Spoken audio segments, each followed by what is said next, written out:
Hi guys, welcome back to my YouTube channel, and today video is very special because I want to share about Hangul to you guys. Kayaknya video tentang Hangul ini tuh bakal agak panjang, jadi aku putusin untuk bikin dua part video. Yang pertama itu tentang konsonan dan vokal Hangul yang tunggal, dan yang part kedua itu konsonan dan vokal diphthongs atau ganda. Dan aku bakal bagi video yang part 1 ini ke dalam dua segmen. Yang pertama itu video 10 vokal tunggal, yang kedua video 14 konsonan tunggal. Soalnya videonya kepanjangan guys, jadi aku potong jadi dua. Selamat belajar guys.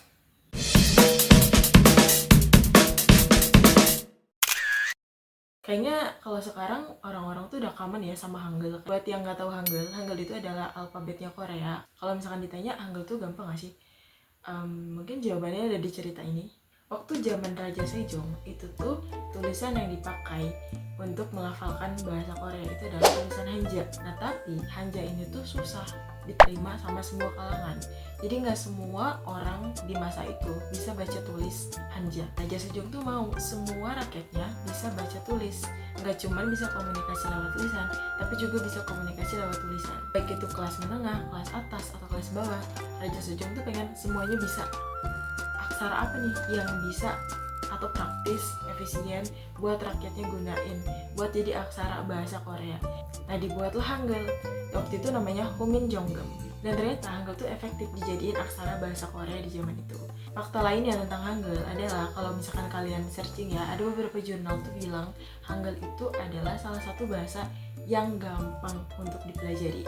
Berarti kalau misalkan mau belajar Hangul, tinggal mindsetnya harus positif. Kalau Hangul tuh bakal gampang. Jadi insya Allah bakal gampang kalau misalkan kita punya mindset bisa ngerjain Hangul. Semangat guys. Hangul itu tuh ada 20. Sebenarnya yang basicnya ya ada 24. Yang 14-nya itu konsonan, yang 10-nya itu vokal. Tapi mereka itu yang masih basic, yang masih tunggal. Nanti ada tambahan lagi, yaitu vokal konsonan yang ganda. Aku bakal jelasinnya di part 2. Kalau di part ini aku bakal jelasin yang 24 itu. 10 vokal Hangul. Kalau di dalam bahasa Indonesia kan ada A, I, O, E, dan O. Kalau di Hangul itu ada 10 yang basic vokal. Yang pertama, ada tuh simbolnya tuh kayak gini. Jadi garis vertikal, abis itu setengah horizontal ke kanan. Nah, simbol ini dibacanya A. A. Kayak bunyi A di dalam ayu. Ayu. Atau misalkan anyong. Anyong. A. Cara buatnya gampang kok, tinggal tarik garis. Habis itu setengah vertikal ke kanan. Jadi deh A. Selanjutnya, kalau misalkan A ini tuh dibalik. Nah, jadi garis lurus, terus ada horizontal ke kiri sedikit. Nah, kalau kebalikan dari A, itu ada O. O. Tapi O-nya O gitu ya. O. Kalau di Roman alfabet kita itu E tambah O. Jadi kayak O, cowonin, saya. Itu pakai O yang ini. Kalau misalkan yang garis horizontal, garis lurus, garis horizontalnya ke kanan itu A, tapi kalau kebalikan dari A itu O. Ada huruf vokal yang simbolnya tuh cuman garis aja, satu. T. Cara nulisnya cuman garis bawah, satu. Nggak ada garis horizontalnya. Simbol ini bunyinya I. I. Kayak ikan. Kalau di kata bahasa Koreanya itu kayak igosin, itu kan pakai I. Kalau di Roman alfabetnya, ini tuh bunyinya sama aja kayak di Roman alfabet kita I biasa. Yang keempat, itu tuh ada, kalau yang tadi garis lurus vertikal, itu tuh kan I. Tapi kalau misalkan yang garis lurus vertikal ini, kita buat jadi horizontal, itu dibacanya E. E di Roman alfabetnya, E tambah U. E. Kalau di Indonesia, melangkah atau memikirkan, memakan, itu kayak E, bukan E tapi E. Di dalam kata bahasa Korea contohnya kayak 그렇게, 그만해, atau 크다, besar, itu juga pakai E. 아, 안녕, 어, 저,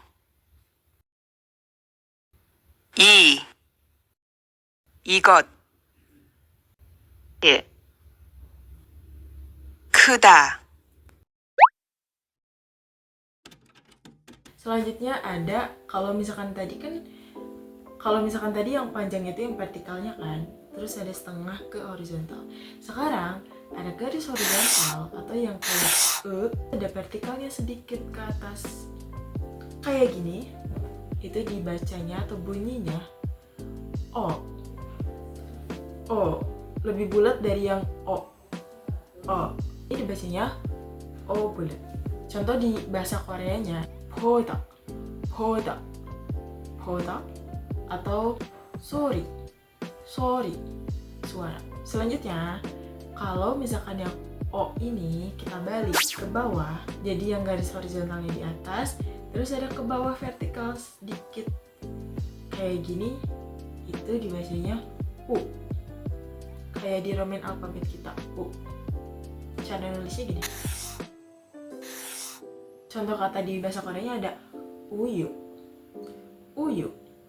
Uyu artinya susu. Nah, yang a, o, i, e sama o dan u itu kan baru satu-satu ya, yang simple banget.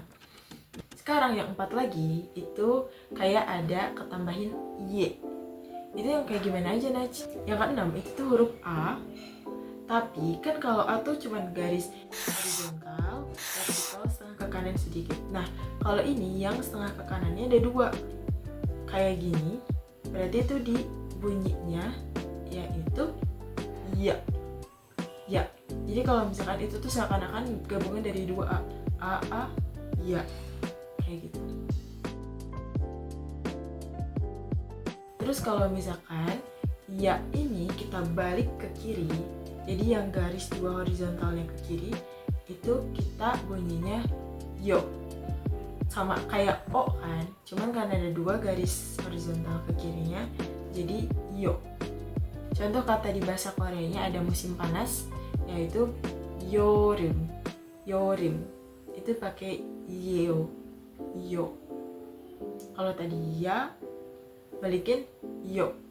Selanjutnya yang ke-8 bunyi o yang bulat ya, o. Kalau misalkan 2 garis vertikal ke atasnya, garis, kemudian ada garis vertikalnya 2 ke atas, itu dibacanya yo, bulat, yo. Contohnya ada yorihata. Terakhir, yang yo, kalau dibalik ke bawah, ini bunyinya yu. Kalau contoh di kata bahasa Koreanya, yuna, yumire, yumiji. 보다, 우유, 야, 약수, 여름,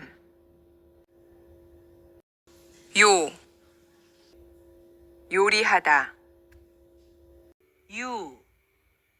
유나.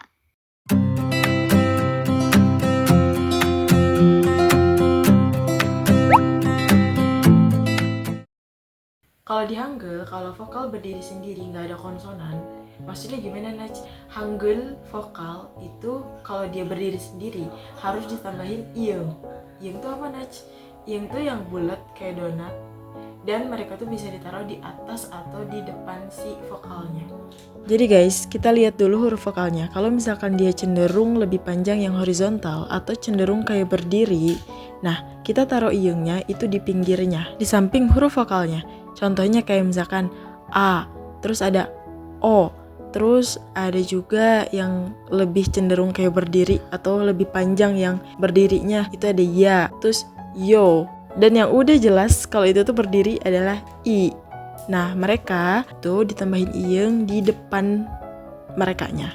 Tapi kalau misalkan vokalnya itu cenderung tidur atau cenderung lebih panjang yang horizontal, yaitu ke samping kayak o bulat, terus u, e, yo sama yu, itu iyengnya ada di atasnya. Kan garis itu ada yang ke atas ke samping kan. Nah, kita lihat dari garis itu, kalau misalkan cenderung lebih panjangnya berdiri atau dia lebih cenderung vertikal, dia iungnya ada di samping depan. Tapi kalau misalkan cenderung garisnya yang panjang itu adalah yang horizontal atau dia kayak tiduran, itu iungnya ada di atas.